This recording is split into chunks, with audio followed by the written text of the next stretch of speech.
I'm John Craig. I retired as a wing commander in the Royal Air Force about 9 years ago. I flew Buccaneers, I flew F-111s in Australia, and I flew the Tornado before I was a staff officer in the RAF for, I don't know, 6 or 7 years. So John, when did you become interested in aviation?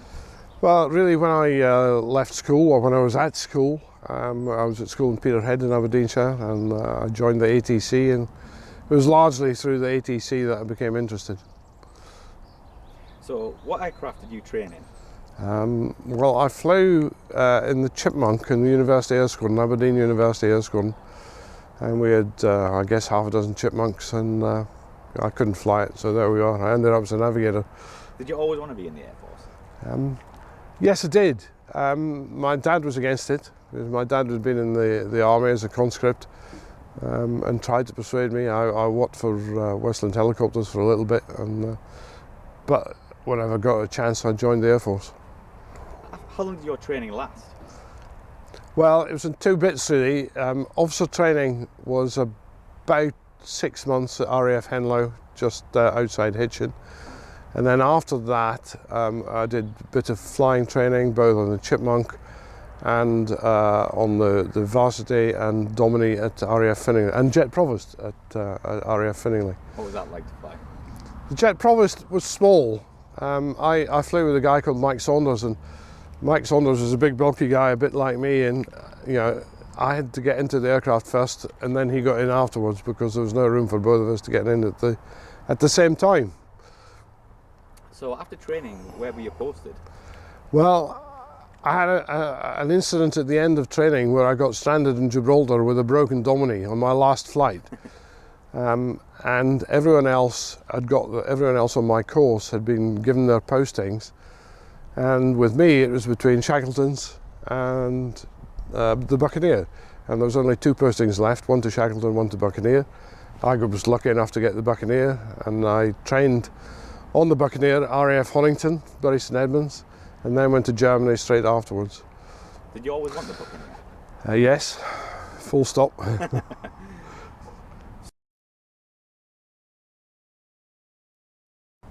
So when did your training start on the Buccaneer, and what was it like?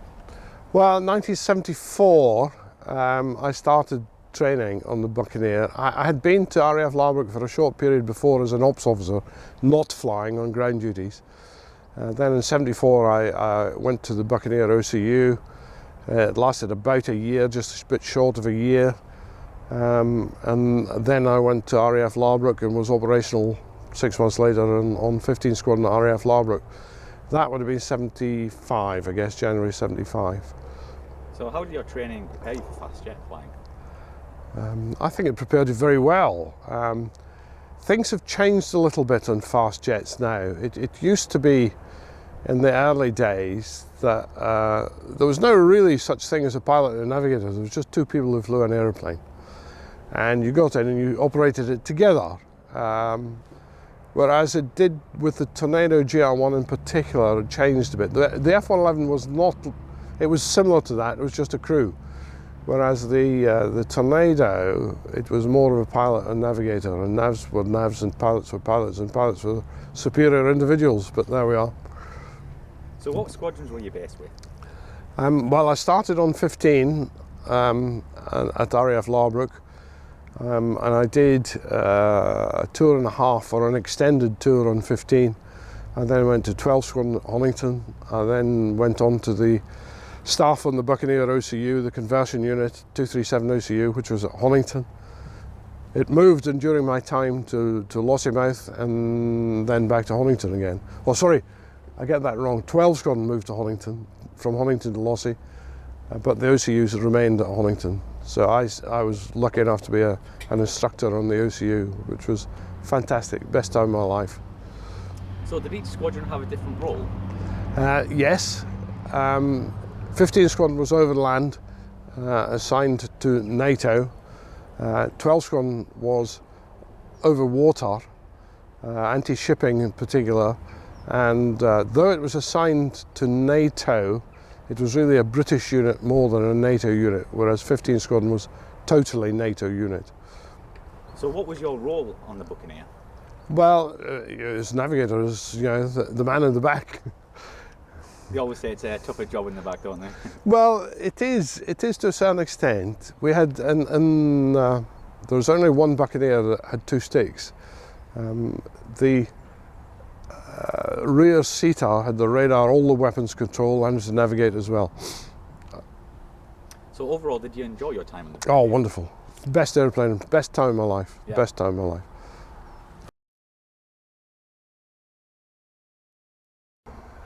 So after the OCU, you went on an exchange program with the Royal Australian Air Force. How did this happen? Well, it was all a bit problematical, but essentially I was posted to Australia for two and a half years, just to do a complete exchange. There's an Australian crew came across and flew in the Buccaneer, and as I went out as a crew with a guy called Keith Ollie, who was the British pilot, so it was just a straight exchange and swap. But of course we had to do respective training on each of the aeroplanes. So did you need certain qualifications to do the exchange? No, you didn't really. You just needed a fair amount of experience, and though some people were weapons instructors, some were not. You didn't really. You needed experience more than qualifications. How many positions were there? In Australia, we only had two: one pilot, one navigator. Oh, okay. Plus, on the Chinook, at the same base, there was a British pilot flew the Chinook, who sadly died in a flying accident out there. So what was your impression when you first saw an F-111 in person? Big. Very big. Big. It's the same size as a DC-9 was. Now a DC-9 at that time was much smaller than they are now, or shorter than they are now, but essentially it's the same size. The wheels were big, though again compared with the Hunter they were not hugely bigger than that. They're a little bit bigger than that, but certainly wider and fatter. And, yeah, it was a big airplane. Big airplane. When you first saw it, could you not wait to get in and have a trip? Of course, that's what it's all about, getting in and flying. So what squadron were you assigned to? Well, you start, they had two F-111 squadrons in Australia, one squadron and six squadron. One squadron was the operational squadron, and six squadron was the training squadron and the recce squadron. So I started on six, doing my training there. I never got qualified on recce, though I flew on recce missions. I was never fully qualified on recce. And one squadron was overland and maritime. So after my training, I went to one squadron, other side of the same base. So what year did you move over there? I went across in 82 and came back in 85.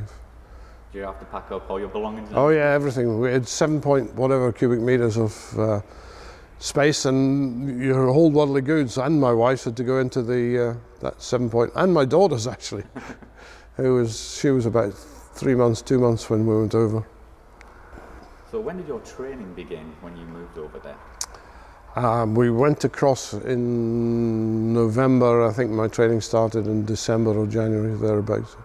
They have quite a long, in their view, summer holiday over Christmas, about 4 weeks, and I started straight after the holiday. So could you go into a bit of detail about the training and what happened? Well, essentially, the training was completely different to the American training. The American training on the F-111 taught you how to fly the aeroplane. The Australian training, a bit like the British way of doing things, you had to design and build the aeroplane from first principles, and you had to go into much more depth.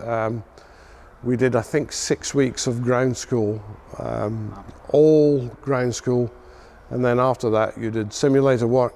They had one simulator there, and after that there was a great trip with a flying instructor. But of course, being two-seat, and some of them had two sticks as well, you could, though we didn't need, for navigators, you didn't need a two-stick, you just needed two-seat. And you flew with an instructor and flew with him for 3 or 4 sorties. Then you went off with whoever, a student pilot as well.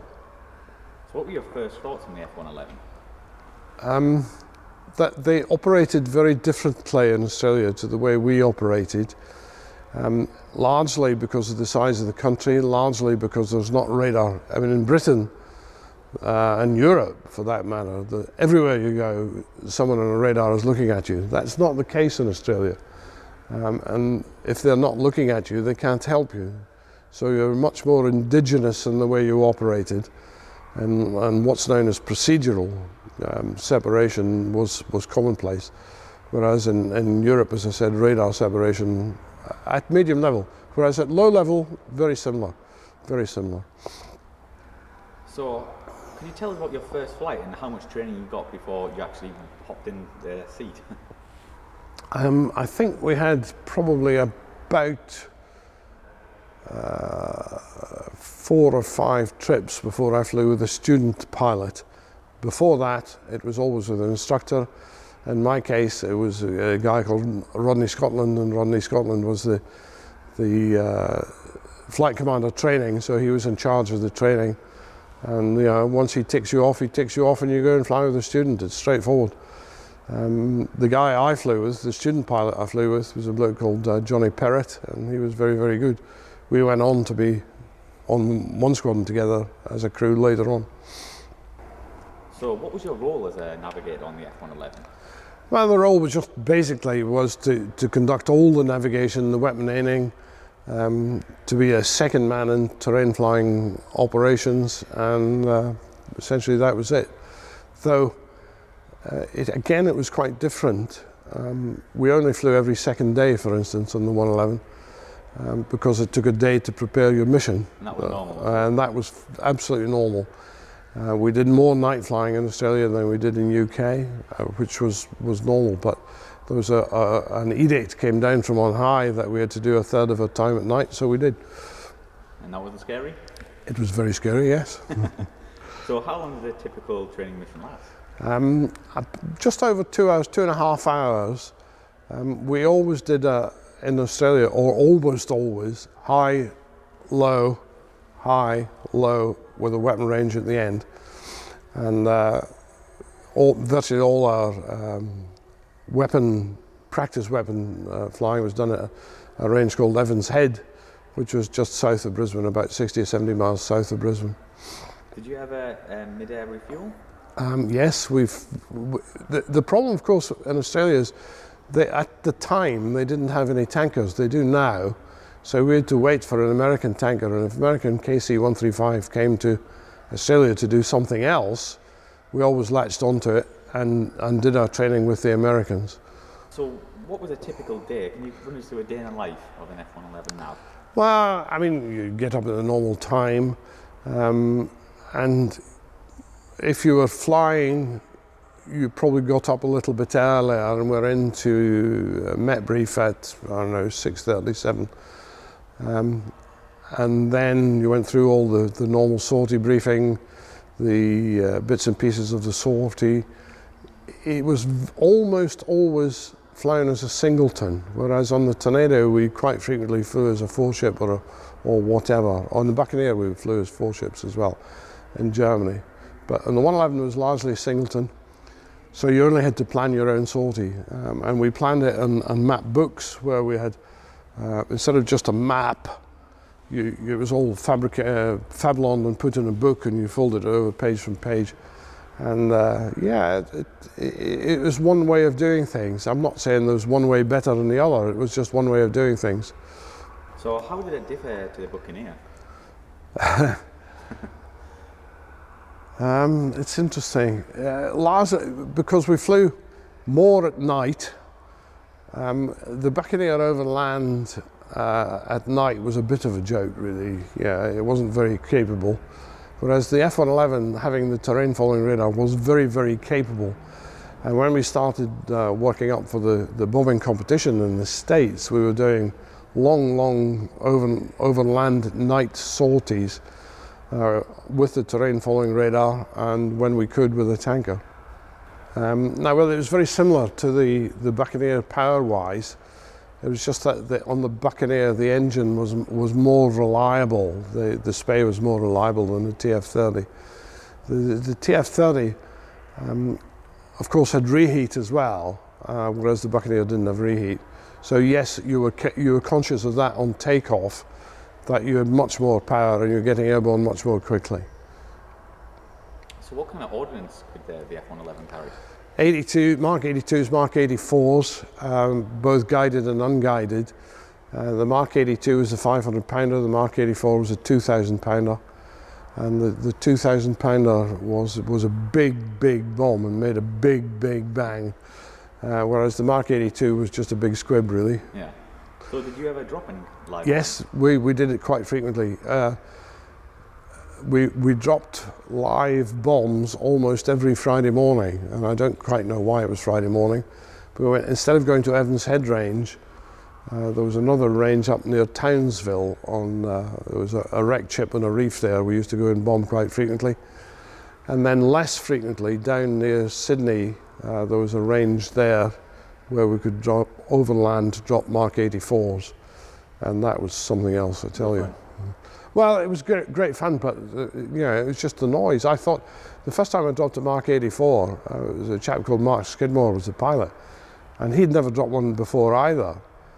And there was a specific maneuver you had to fly. And I thought we did a bird strike. The noise was so loud inside the cockpit that I thought we did a bird strike. But it wasn't, it was just a bomb going off. Wow. Yeah.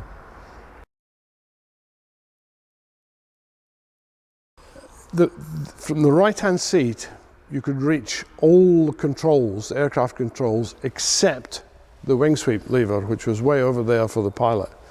And the pilot had the stick, whereas on the right-hand seat, the stick was removed so that you had better access to the radar, and behind that, the navigation equipment. The seats were less comfortable, less posture supportive than Martin Baker seats. Now, I know that some people would disagree with that, but I heard them. A bad back, I think, from the one, well, maybe a bit of bobsleighing as well, but from the American stencil seats. And it's very different, of course, because they're not ejector seats. In the 111, the whole of the front cockpit came away if you ejected. So you came away with your pilot, and the whole thing floated as well, so there's no need for a dinghy. So was there a time delay being a whole capsule? A little bit, but it's not more than a second, so it's, you know, not a significant time delay. So did you have any function with flying the aircraft with the wing sweep or anything like that? None on the operational squadron, but when I went back as an instructor on 6th Squadron, part of the deal as being an instructor on 6th Squadron, even a nav instructor, is you had to be able to land the aeroplane on your own.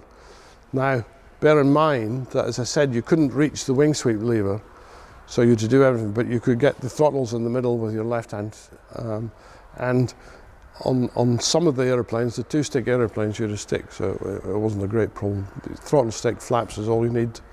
So I remember I flew the F-18 one, F-16 once. Oh, wow. And with a Belgian, and came back and said, "Where's the wing flap lever then?" And he said, "There isn't one. They don't have a wing flap lever. It's just when the gear comes down, the flaps come down, straightforward." Did you enjoy that trip? Well, yes, but I got a bad back from it. Oh. He pulled so hard. I think he pulled about 8 or 9 G, and I wasn't accustomed to that. No.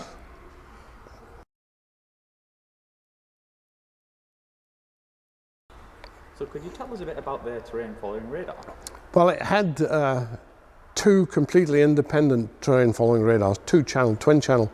The Tornado was twin channel too, but essentially on the 111 it was 2 independent channels, whereas in the Tornado though it was 2 channel, it was just 2 channels going into the system. On the 111 you could actually select between channel A and channel B, and depending which one you thought had the best performance, you would use either channel A or channel B, and you could change over almost seamlessly in the air between channel one and channel and the other. Each sortie we did a terrain following descent, so you'd fly along at medium level, say 10,000 feet roughly, put in the terrain following radar, select it, take your hands off, and it would go zinc, down you go. And straight down. and it would level out at whatever height you had set on the thing. Normally we would set it to 400 or 500 feet and then descend from there. So did you ever train with any other nations? Yes, we trained with the Yanks quite a lot, and the up in Singapore, Singaporeans we worked with a lot, and the Malays we worked with a fair amount.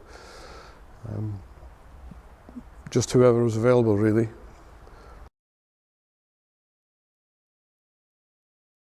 So can you tell us the difference between the RAF and the RAAF? Everything that the Australian Air Force did largely was copied from the RAF. They flew, I mean, with the Mirage, which they had as the prime fighter before the F-18, they got some French influence, but when they bought the Mirage, they bought the airplane. They didn't get a very good support service from the French. Whereas with the 111, we had an excellent support service from the Americans, but then that's largely because that was part of the contract. And the way that it was argued, the way it was, they did a deal with the Yanks. They did an excellent deal, whereas with the Mirages, it wasn't quite like that. The Mirages sold them the airplanes, and that was it. They had to do all the rest themselves. Now, the procedures, the squadron setups and everything is very, very similar to the Royal Air Force.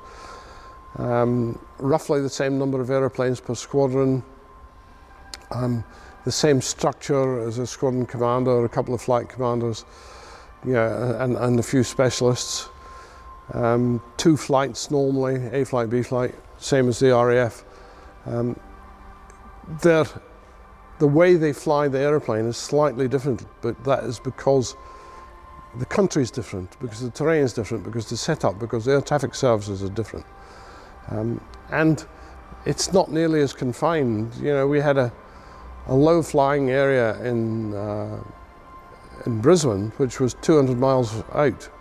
Now, you know, 200 miles and a sector of 180 degrees, that's a big, big bit of sky.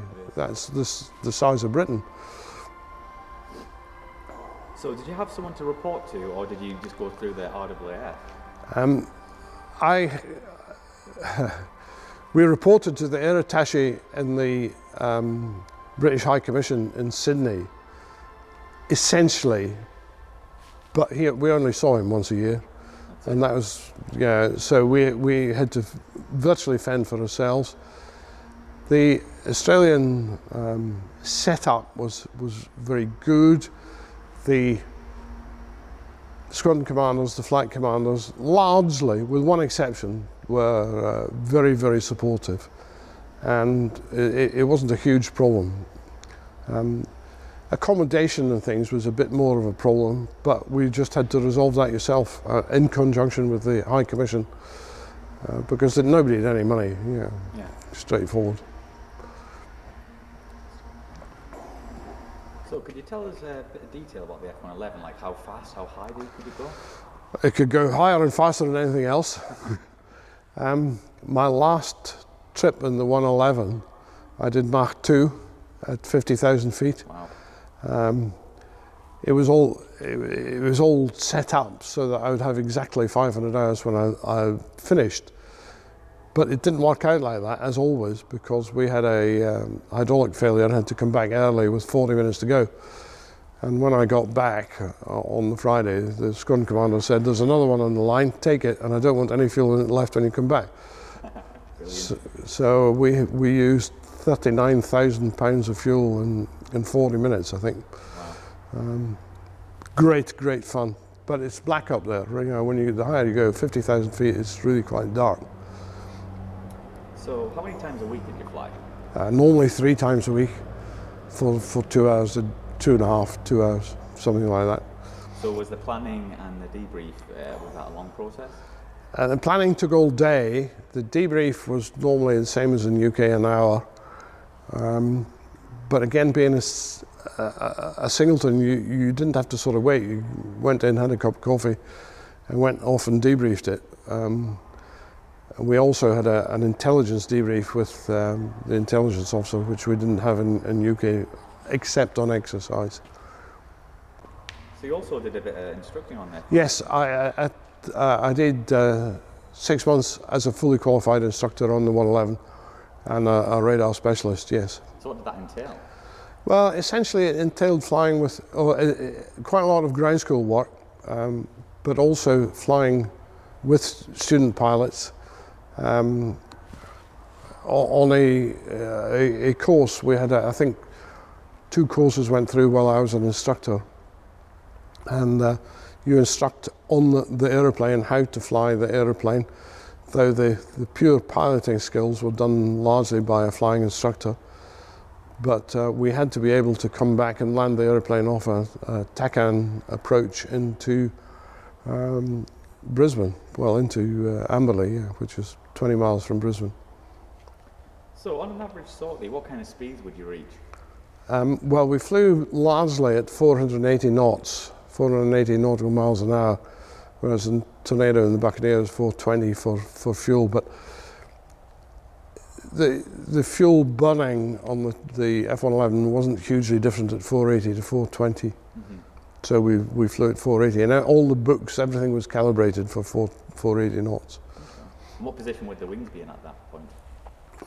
Virtually, well, it's really hard to say because there's one of the differences between the Tornado and the 111. Tornado, the 3 positions for the wings, and the performance manuals only covered these 3 positions, whereas in the F-111, the pilots used to sort of put the wings in a position to give them the best alpha, the best angle of attack, and if the best angle of attack gives the lowest fuel consumption.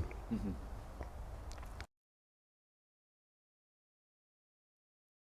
The bomb comp was strictly a pre-competition in Australia, and the people who won the pre-competition went as the Australian Air Force representatives on the bomb comp. There were 4 places, or 4 crews. Now, I actually came 4th with, despite the fact we're just freshly out of the OCU, with my navigator, my pilot rather, called Johnny Perrott, and we went across. There was a big discussion because they didn't particularly want a Brit to represent Australia in the bomb comp. But we went as first reserve and flew across the Pacific to Mountain Home Air Force Base. We flew the bomb comp out of Mountain Home Air Force Base and then went on to do some pretty classified work on electronic jamming, and then went back to do the exercise Red Flag, and that was all fun, and that's 5-week detachment to the States, not including the transit. So it worked. So how did the Australians fare? We came last. Came last? Really? Yeah, the RAF won it that year, actually, strangely enough. With the Tornado? With the Tornado, yes. But were there American F-111s at the time? There were American F-111s. There were two lots because of the USAFE, the European 111s from Lakenheath, and the American 111s from Mountain Home Air Force Base. No FB 111s, they were different airplane altogether. What was the difference? FB 111 was a SAC, Strategic Air Command. They were nuclear bombers, full stop. Oh, right. Whereas the Australian ones were multi-role, but they didn't have nuclear weapons, and the UK ones, well, UK-based ones, did have nuclear weapons. So when you were at Red Flag, were the Brits, you said they'd gone by then? No, the Brits were in, the people at Red Flag were the OEU, Operational Evaluation Unit, and they were, I think they had flown Red Flag and were down in Eglin Air Force Base in Florida doing some trials work there as well. So did you interact with each other when you were there? Yes, a little bit. Certainly in Florida we did a lot, but at Red Flag, or the bomb comp, not as much. So going back to Australia, what was the social life like over there? Different. They got paid. There was an Australian rule that they had to be paid in cash, at least some of their salary in cash. Now, most of the pilots and aircrew got the minimum they could in cash, which was 10% of their salary. But nonetheless, every second Thursday after payday was happy hour. So we had our happy hour in the mess on Thursday nights, not on Friday nights. That was it. Other than that, the social life, we had other exchange officers there, and the exchange officers had their own social life, but towards the end at least, a lot of interaction with the Australians. In fact, one of the guys I knew fairly well was a bloke called Shep Shepherd, and Shep ended up as Chief of the Australian Defence Force, wow. Not just the Australian Air Force. And he had he was a very, very competent pilot, good guy. So did you prefer flying in the UK or in Australia? Unfair question. I don't really know. It was just so completely different. I guess UK and Europe was probably better. So do you have any memorable stories on the F-111? Yeah, we flew to the States, which involved going up to Townsville to Hawaii, or Townsville to KwaZulu-Natal to Hawaii to the States. And I was quite experienced by this stage, and the policy was to always use an inexperienced navigator to gain experience to lead a foreship. Now, myself and a nameless Australian officer who became quite senior were planning the mission, and he said to him, "Look, I'll tell you what, why don't we peel the Fablon off the map and in the middle of the Pacific put an island in?" So we cut out an island with a beacon on it and stuck it in the middle of the map. Flying across the Pacific, you seen this island? No, nothing on the radar. No beacon. So did the Tornado incorporate any of the swing wing technology from the F-111? Well, yes and no. The swing wing technology in the Tornado was, I guess, copied from the 111. It was because it was fashionable at the time to have swing wings. Completely unnecessary. Completely unnecessary. Look at the Phantom. The Phantom was faster, performed better than the Tornado did. But some people would disagree with that. The Hunter here is the same. It's welded wings, and I don't know, did it get better fuel consumption? I doubt it. Maybe it did, but I think the fuel consumption was because of the engines, perhaps more than the swing wing. And I mean, I don't think I ever flew in a Tornado with the wings at 67, really? Other than on the conversion unit. All at 45, I'm guessing. Sometimes at 45, but normally not. Wow. So, yeah, I mean, if you wanted to go supersonic, but nobody ever went supersonic in Tornado because it burned too much fuel. It was completely unnecessary. Whereas flying at 424, 80 knots at 200 feet at night, IMC was the order of the day, and that's what happened at the time. But the Tornado was too complicated for its own good. Whereas the 111, because it was older, was not particularly complicated. It was all essentially what we would say is steam driven. But so the wing sweep was manual, not automatic? The wing sweep was manual, yeah. And you could leave the lever anywhere you wanted. So there wasn't certain positions, nope. It was just wherever you wanted it? Whereas in the F-14, I think, was only automatic, and you could only go to certain positions. So I think to that extent, though the Tornado nobody did, you could probably leave the wing sweep anywhere you wanted, but people didn't do it because it was against the rules. Yeah. I think it was a mistake that the Brits did not buy the 111K, though, you know, we had the Buccaneer because of that, we had the Tornado because of that. But there's an awful lot talked about the TSR-2, and my understanding is that TSR-2 was not a brilliant aeroplane, despite what everyone else says. Oh, really? And we would have been better off, perhaps, with the 111. I just don't know. But I talked to a couple of guys who'd test flown in the TSR-2, and they weren't desperately happy with the aeroplane for lots of reasons. I think from a pilot's perspective, it was better.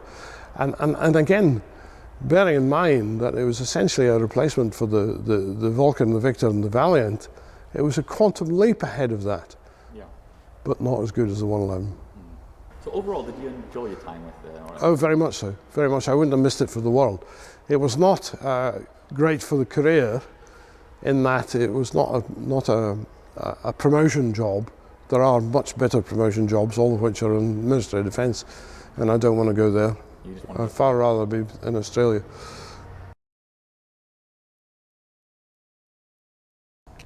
So could you tell us what happened when you went back to the UK? Well, I finished my tour in Australia on the F-111 and was posted to Tornadoes. I came back, did the combat survival course, well, essentially I ended up in Germany and on Tornadoes, back on 15 Squadron again, on 15 Squadron, same squadron as before, doing effectively the same role, which was but assigned to NATO. It was an overland role, both conventional and nuclear. So how did you feel going from the F-111 to the Tornado? How did they compare? Well, it was a logical progression. For me, it was a logical thing to do. It was the sensible thing to do. I had an awful lot of experience by that stage, both overland and maritime. Going to the overland side in Germany on the Tornado just seemed the logical progression, and I was very happy with that. Did you get a choice in the man? Not much. No. Not much. The Air Force doesn't give you much of a choice. So what squadrons were you based with on the Tornado? On the Tornado, it was 15 Squadron at Larbrook, then 14 Squadron at Bruggen. And I did a full tour as Deputy Squadron Commander on 14 Squadron at Bruggen. Right up to the end, actually, more or less. Though I was not involved in the Gulf War directly, I was indirectly very involved in the Gulf War by running things back at home. So can you tell us some of the similarities and the dissimilarities between the Tornado and the F-111? Well, terrain following radar obviously is the main similarity. The dissimilarity was that the F-111s, at least the ones that we had in Australia, were all analog computers, whereas the Tornado was all digital computers. But they were really first stage digital computers. But nonetheless, they were digital.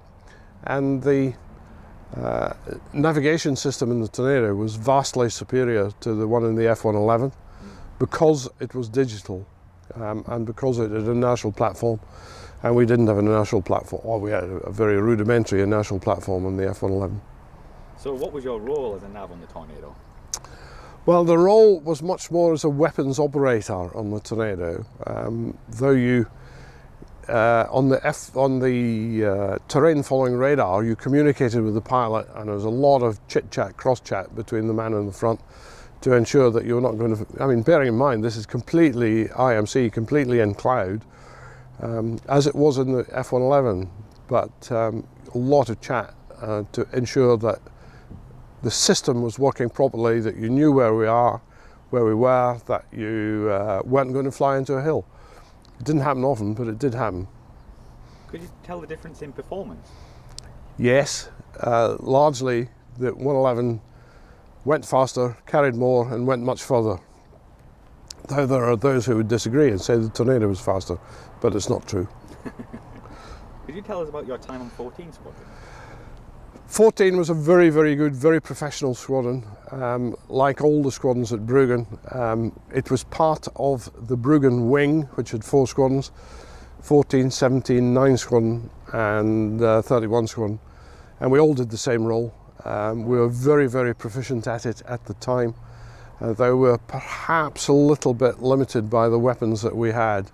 We didn't really at that time have any smart weapons. We had some, but they were not very smart. So how many hours did you get on Tornado? 1,500, I guess, thereabouts. I'm not 100% sure. On the F-111, I had 500 hours exactly, which is another story, and I'll come to that later. And the Buccaneer about 1,500 as well. So quite a few hours then? Quite a few.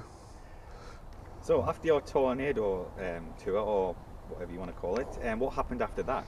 I was posted to Headquarters 2 Group, which was the headquarters in Germany, as an exercise planning officer largely.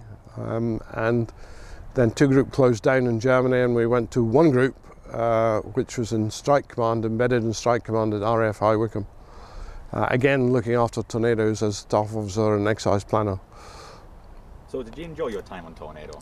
Oh, brilliant, brilliant. I enjoyed all of it. I wouldn't have missed any of it for the world. You know, it was all really, really good. Some were better than others. It's a bit like whiskey, you know. There's no such thing as a bad whiskey. Some are better than others. Very true, very true.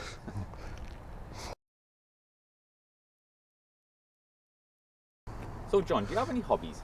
Well, I play golf a bit, very badly. I used to be heavily involved in bobsleigh with the RAF and right up to British team level. Other hobbies these days, just I go to the gym quite a lot.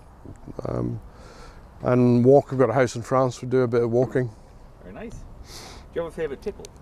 Well, I've got many favourite tipples. My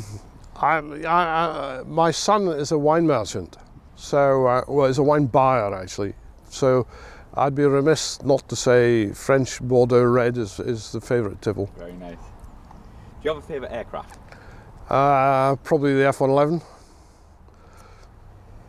Buccaneer, Tornado or F-111, which would you choose to go to war in? Hard question that actually. Probably the Tornado. Probably the Tornado, because though it didn't go very far, it was very agile and quite fast. Did you do any display work? A little bit. I did a couple of displays on the Buccaneer. Did a couple on the Tornado, though it was mainly ground, ground displays in the Tornado. But that must have been fun. It was. I went to a place called Barnes Municipal Airport in the States, near Boston, and we were just so well looked after there. And I met Senator Kennedy there, and he at the time I think was President, Chairman, boss of the Air National Guard for Massachusetts. Wonderful person, wonderful person. And finally, do you ever get sick about talking about aviation? Never. Simple answer.